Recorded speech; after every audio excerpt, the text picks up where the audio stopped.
उपस्थित धर्म प्रेमी श्रद्धावान जिज्ञासु भाइयों तथा सुशील बहनों, एक बार 5 इंद्रियों के बीच में बड़प्पन की लड़ाई छिड़ गई। कानों का कहना था, अगर मैं ना सुनूं तो सारी दुनिया तुम्हारे लिए बेकार है। आँख ने कहा, चुप बैठो, हम खुले हैं, सारी बातें देखते हैं, सारी बातों का ऑब्जर्वेशन करते हैं, तब जिंदगी का मजा कुछ और ही आता है। उसके बाद नाक ने कहा, अगर हम सांस नहीं ले तो तुम जिंदा ही कैसे रहोगे। लालीबाई ने 32 के पहरे में बैठे बैठे कहा, अगर मैं खाना नहीं खा सकूं और गले के नीचे ना उतारूं तो याद आ जाए नानी। तुम सारे चुप बैठो, हम सारी ताकत शरीर की बढ़ाते हैं। इस तरह से 5 इंद्रियों में बड़प्पन की लड़ाई छिड़ गई। वो कहती मैं बड़ी, वो कहती मैं बड़ी, वो कहती मैं बड़ी, और इस तरह से करके उन्होंने आपस में तय किया कि झगड़ा करने की अपेक्षा प्रैक्टिकल करना अच्छा रहेगा। अपन प्रैक्टिकल करते हैं, एक एक एब्सेंट होकर के देखें कितना किसके बिना काम अटकता है। कान ने सुनना बंद कर दिया। दुनिया में कई बिना सुनने वाले लोग जी रहे हैं, आराम से है, खाते पीते सोते सब कुछ कर सकते हैं, सुनाई नहीं देता, थोड़ा बहुत कम लगता है, थोड़ी सी वैल्यू कम होती है, सामने वाले को अपना बोला हुआ सुना नहीं जाता तो सामने वाला तंग आ जाता है, वो बात अलग है, पर जिंदगी तो बसर हो ही जाती है। बिना आँख वाले तो कितने बच्चे छोटे छोटे अपना अंधशाला में जाके देखते हैं, वो क्रिकेट तक खेलते हैं, आँख न होते हुए आवाज के बल पर क्रिकेट तक खेलते हैं, हार जीत का मजा लेते हैं और टीवी सुन करके कई बातों का ज्ञान हासिल करते हैं, पढ़ाई करते हैं, ग्रेजुएट होते हैं, सब कुछ हो रहा है। उसके बाद लालीबाई अगर चुप रही तो लोग महीने महीने के उपवास करते हैं। और देखा अभी जलगांव के अंदर एक बहन ने कितने उपवास किए, 275 दिन के। 365 का तो वर्ष होता है, उसमें 275 दिन के उपवास किए। हमारे ग्रुप के मारा साहब है, मुक्ति प्रभा जी मारा साहब, उनकी सग्गी देवरानी है, उसने भाभी है, उसने 275 दिन के उपवास किए। अब पारना हुआ, एकदम अच्छी है वो। तो कहने की बात, जीभ भी गई, जीभ ने खाना बंद किया तो भी आदमी एकदम से कोई मर नहीं जाता, चलता फिरता खाता पीता सोता। हमारे यहाँ 8 दिन का उपवास करने वाली सोनल, छोटी सी बच्ची, उसने कल भाषण दिया, 9 की पचकावनी करने के बाद बोल सकी, मतलब आहार ही सब कुछ नहीं है, इस तरह का सिद्ध हो गया। और इस तरह से हमने 5 इंद्रियों को अपसेंट करके देखा तो काम चलता है। नाक ना हो, थोड़ा सा छेद भी हो जाए, मुंह से भी हवा ली जा सकती है, और नाक की जगह खाली छेद रहे तो भी श्वासोश्वास, जो कोमा में जाते वो भी जिंदा ही रहते हैं ना, कोमा में जाते पूरे खत्म हो जाए तो भी जिंदा रहते हैं। तो 5 इंद्रियों का झगड़ा सुन करके अंतर में बैठे हुए आत्मा राम ने कहा, अब तुम्हारी बारी हो गई, तुम्हारे झगड़े भी सुन लिए और तुम्हारी अपसेंटी भी देख ली, अब मैं अपसेंट होता हूँ। मैं शरीर में से निकल के देखता हूँ और मेरे बिना कितना काम अटकता है, ये मुझे भी आजमाना है, मुझे भी देखना है।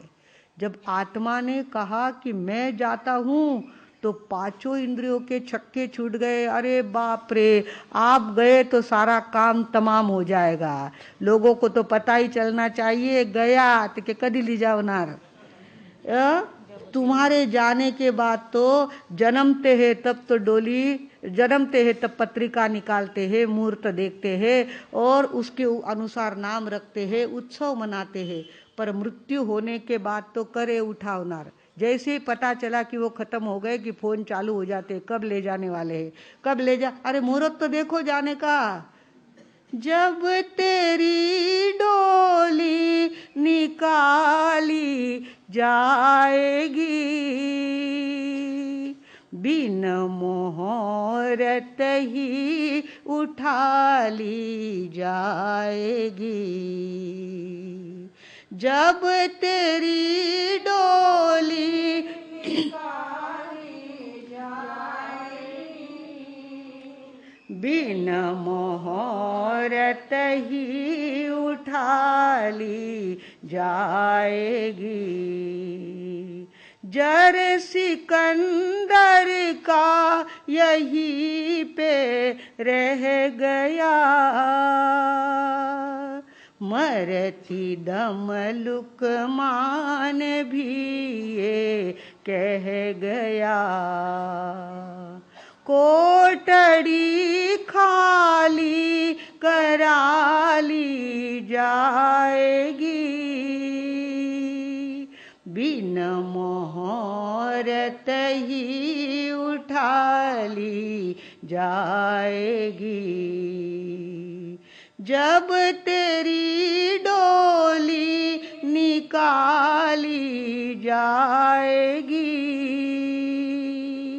बिन मोहरत ही उठा ली जाएगी। जब हमारी मौत होगी तो मुहूर्त भी नहीं देखेंगे, और कब निकलना है, कब सब लोग इकट्ठे हो रहे हैं, कब जाने का अवसर है कि उठाया कि चले, राम नाम सत्य है, सत्य बोल्या गत्य है, राम नाम सत्य है, चलिए अर्थी। इस तरह से उन पांचों इंद्रियों ने कहा, अरे महाराज आप अगर जाएंगे तो हमारी खबर ही कौन लेगा कि नाक क्या कह रहा है, कान क्या कह रहा है, आंखें क्या कह रही। कितना सुंदर हो, इकलौता बेटा हो, जवानी में एकदम से उभरा हुआ हो, ऐसे बेटे के शरीर से प्राण निकल जाते हैं तो उसको भी संभाल के नहीं रखा जाता, उसको भी अग्निदाह, अग्नि संस्कार उसका भी किया जाता है। ऐसा मत करना, हमने खेल किया सो अलग है, हमारा तो बचकानापन है, पर आप तो बड़े हैं, आप ऐसा करेंगे तो हमारा क्या होगा। पांचों इंद्रियों ने क्या किया, आत्माराम के पैर पकड़ लिए और उनके चरणों में अपनी प्रार्थना उन्होंने रखी। मैं थारी काया ने थे म्हारा प्राण, मैं थारी काया ने मती कर जो खेचा ताण, आत्म राजा छोड़ सीधा जो मती,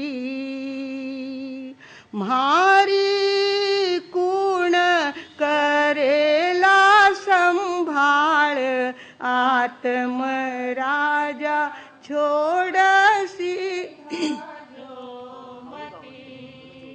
थे चालिया तो म्हाने कुण पूछेला, थे चालिया तो म्हाने कुण पूछेला, सारो स्वार्थियो है संसार, आत्म राजा छोड़ सीधा जो मती, म्हारी कुण करेला संभाळ, आत्म राजा छोड़ सीधा जो मती। पहले आयुर मर्यादा ज़्यादा से ज़्यादा 60 साल की होती थी। 60 बरस हुई डोकरी, इसो केवतान माने 65 बरस हुआ तरी माने इस वाटे ने क्या पे डोकरा है। तो आबार आयुर मर्यादा बढ़ गई है। 60 बरस ताई साथे साथे, 60 बरस ताई साथे साथे, सारा सुख दुख करिया पार, आत्म राजा छोड़ सीधा जो मती, म्हारी कुण करेला संभाळ, आत्म राजा छोड़ सीधा जो मती। दो गाड़ा लकड़ा में बांध धरेला, दो गाड़ा